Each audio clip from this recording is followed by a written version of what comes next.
Hi there, I'm Rebecca and a really warm welcome back to my channel, PumpkinBecki. In this week's video we're going to be catching up with the Venus Flytrap soil experiment, and also we're going to be having a look at propagating from flower stalks. Let's get started.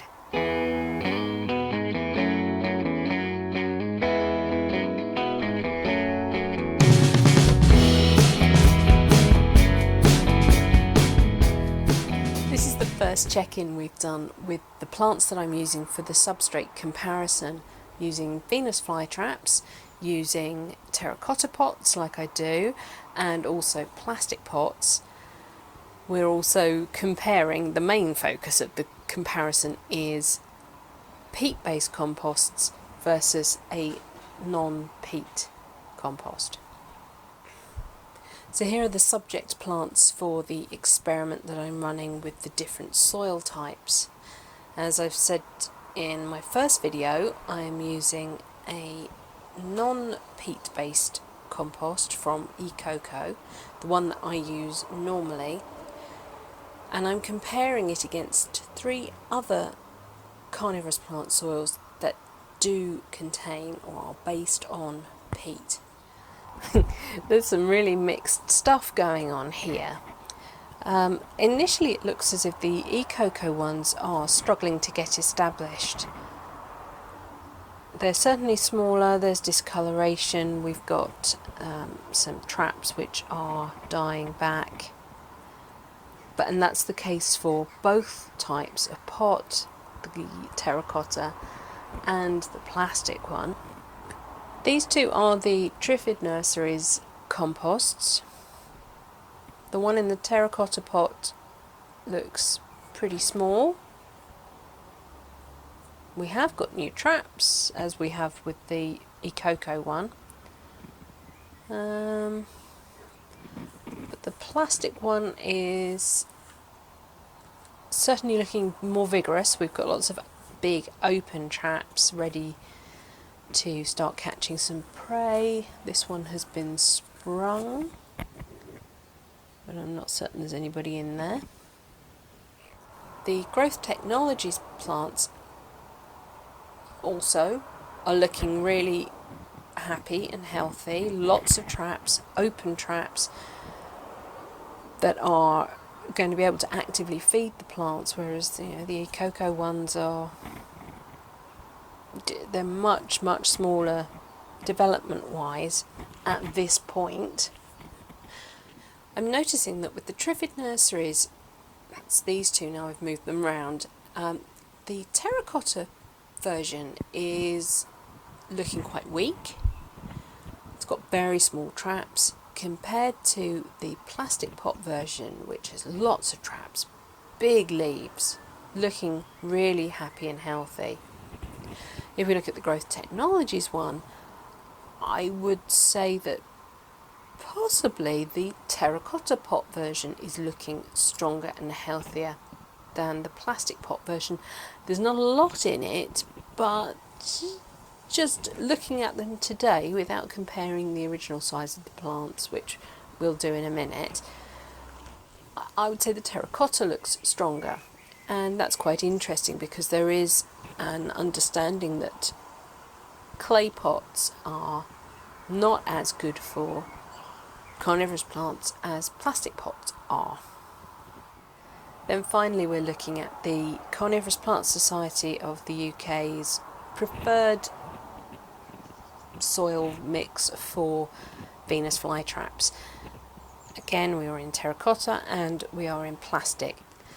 It's a 1-1-1 mix of peat moss, perlite and quartz sand. Now I know that this plant was the one that already had signs of a flower bud on it, so that was always a slightly bigger plant. The other one is looking nice, and these two have small traps, but they're big enough to be able to feed the plant.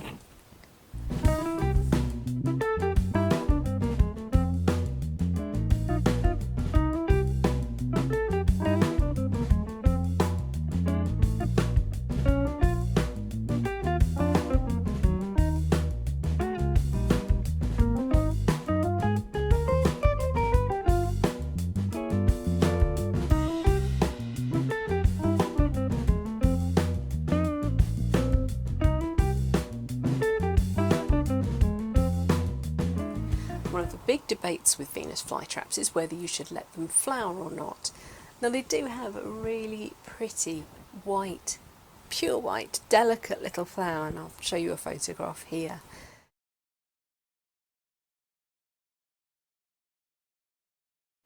So there are 3 ways of letting a plant reproduce: through seed, through leaf cuttings, or through division.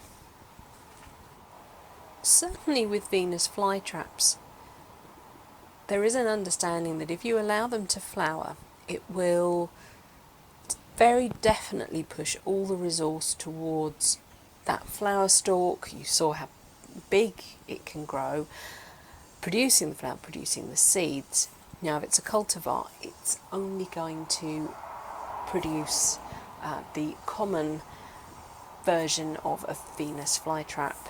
It's not going to reproduce the exact cultivar that you have bought or managed to produce some other way. If you want an absolute clone, then you need to do a vegetative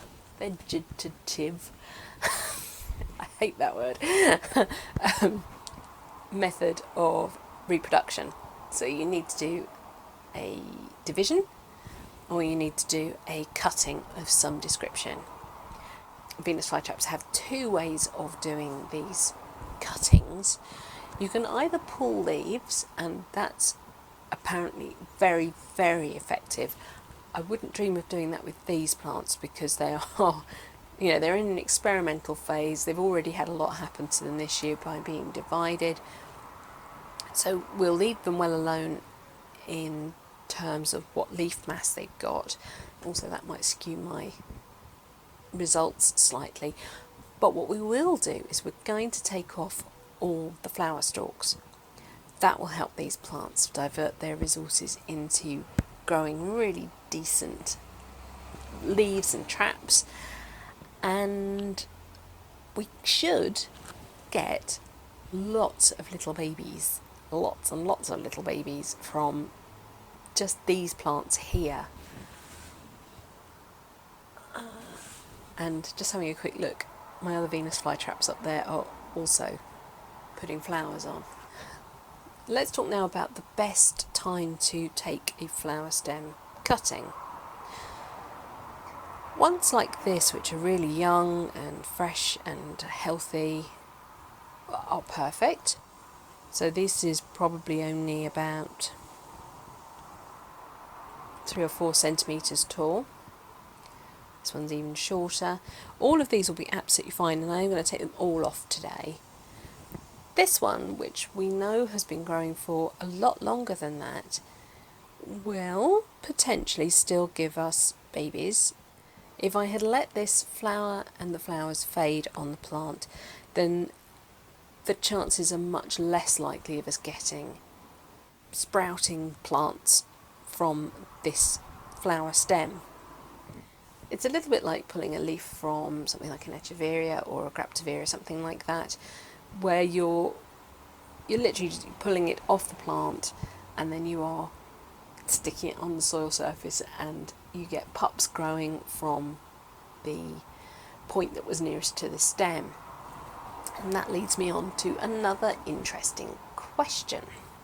I have been doing a lot of research on this subject to try and find the best way of doing it. Lots of people say they have had mediocre success, and there's 2 ways of doing this. We will get on to the actual doing of it very shortly, I promise you. You take your stem and you cut it as close to the crown as you can without cutting any other vegetative matter that's there, and then you can cut that length into something that's sort of 2-3 inches, which is 5 to sort of 7.5 centimetres in length. You can either take each piece and stick it vertically into the soil, or you can lay it horizontally and just cover the ends, those ends, with your compost as well. Some of the how-to videos I've seen show people cutting their stalk at the bottom, not cutting any of this leaf or the rhizome, being very careful. And then they take the stem and they go snip, snip, snip, snip, bundle them all up in a little pile, and then they do their planting them into their compost. And my understanding horticulturally is that if you're doing a leaf cutting, for example, and there are some plants, I'll have to look up what they are because I can't think. You can actually take a leaf. This is an old seed leaf off one of my sunflowers. And you can actually cut that leaf into sections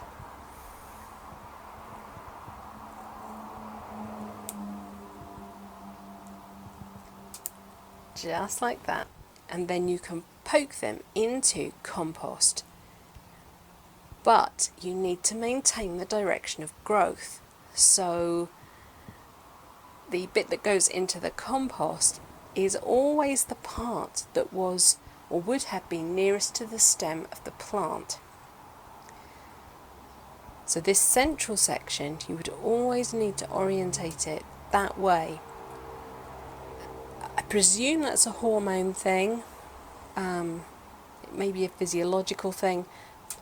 I don't know, but that's my understanding, is that if you take cuttings, you need to remember which way was nearest to the stem or to the ground, and always plant that bit into the soil.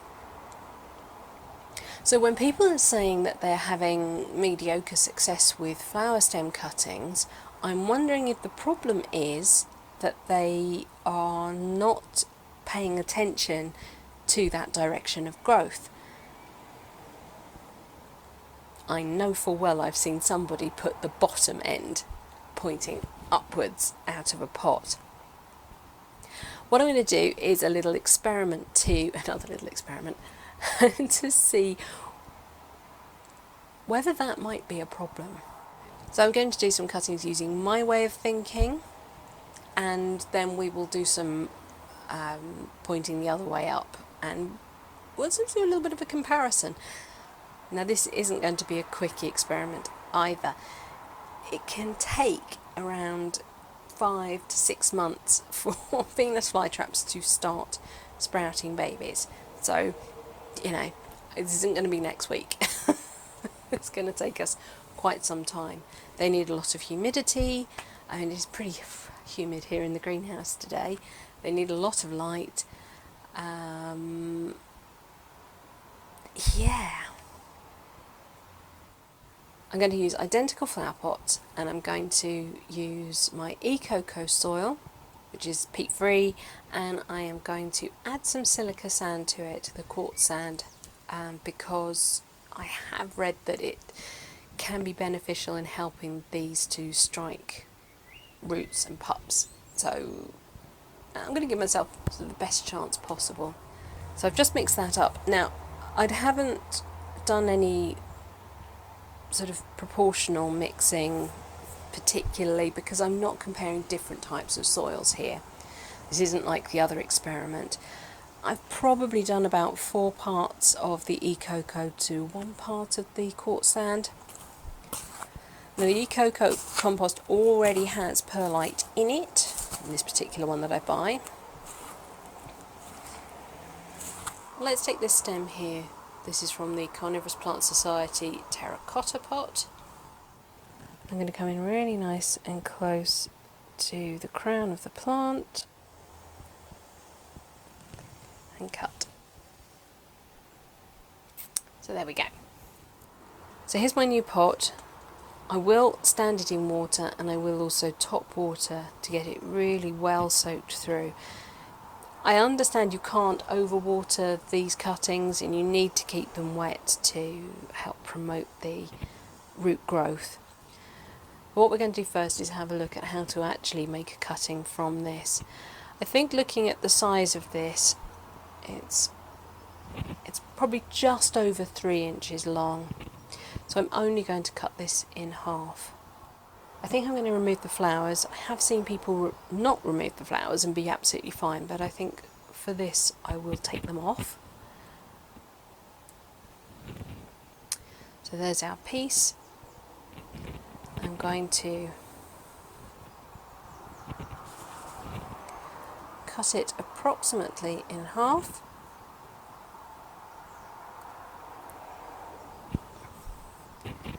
And maintaining the direction of growth,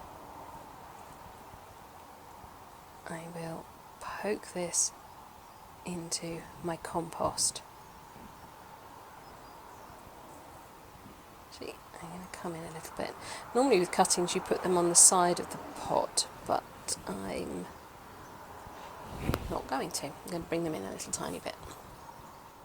Now I'm not worrying about which plants I'm taking these from, which bit of the experiment they're coming from. That doesn't matter for this. This is a different, separate experiment.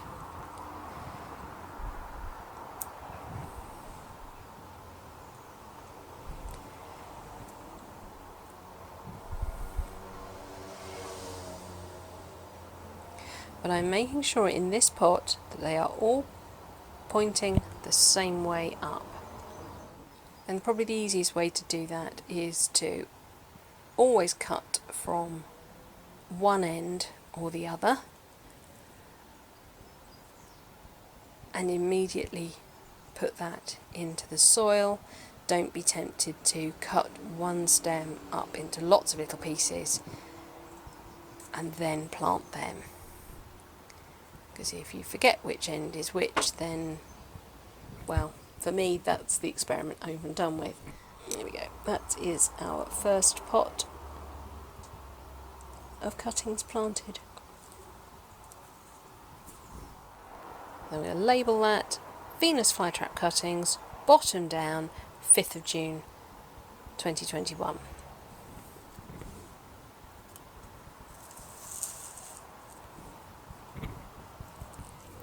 What we don't want is the cuttings to start desiccating, so this process needs to happen pretty quickly. So I think I can get 3 out of this piece. So I'm cutting from the bottom, poking in,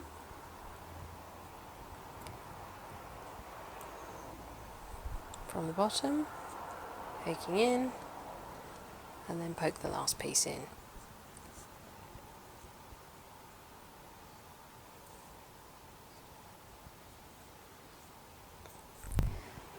This one I can probably only get 2 pieces from, so I will just cut it in half.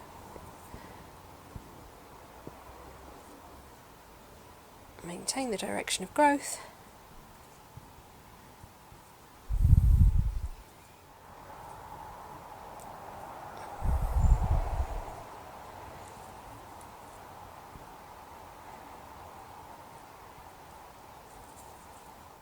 Here's my littlest one. I can only literally get that one out of that one, but let's get it in the soil and see what it can do. The next pot I am going to treat differently. Here is my stem. I reckon I can get 3 pieces out of this.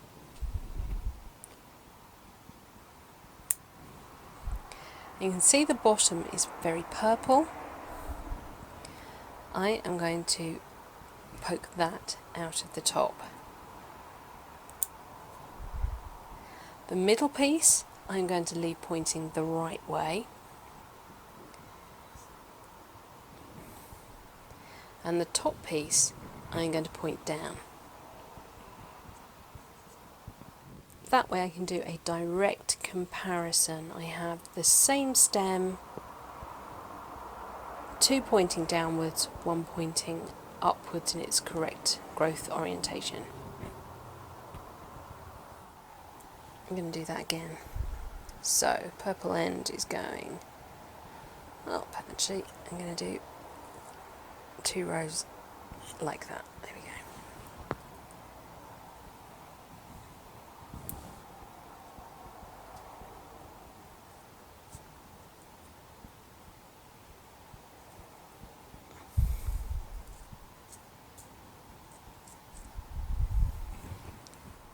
So in this pot we've got a slightly different setup with the 4 here pointing upside down and this one pointing in the direction of the growth as per the other pots.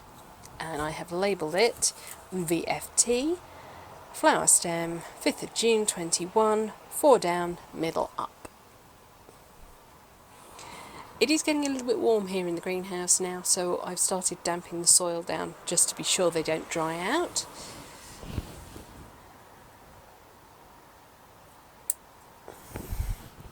And I'm going to carry on with my method of planting them in the direction of growth. And it really is very easy to remember which way is which if you're doing it as you go. Now I'm going to take my big whopper chica of a flower stem. I'm going to cut all the individual flower buds off. And I am wondering whether I can get growth from all these individual stems. I can't see why not.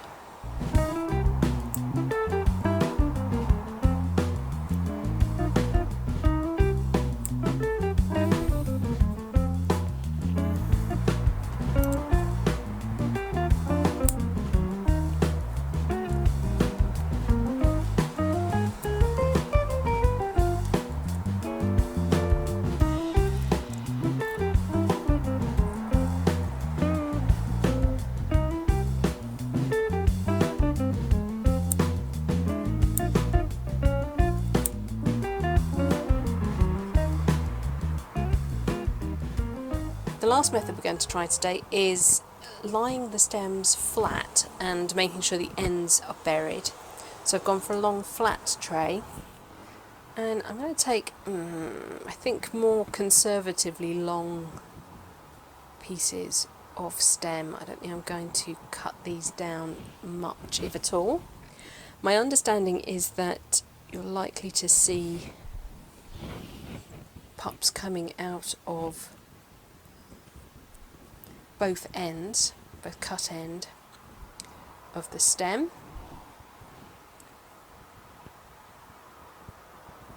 So that's going to be really interesting.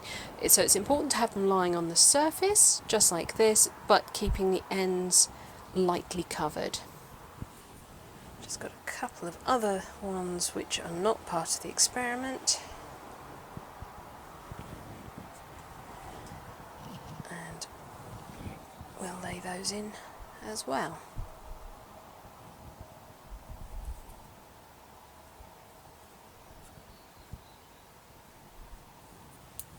Patience is the key with these. The longer I can keep them looking green, the more chance I have that they will actually strike as cuttings and we will get roots and pups.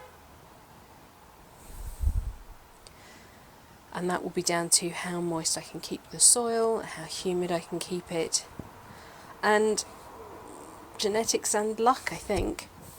So another big experiment in the offing. I'm really interested to see how these do.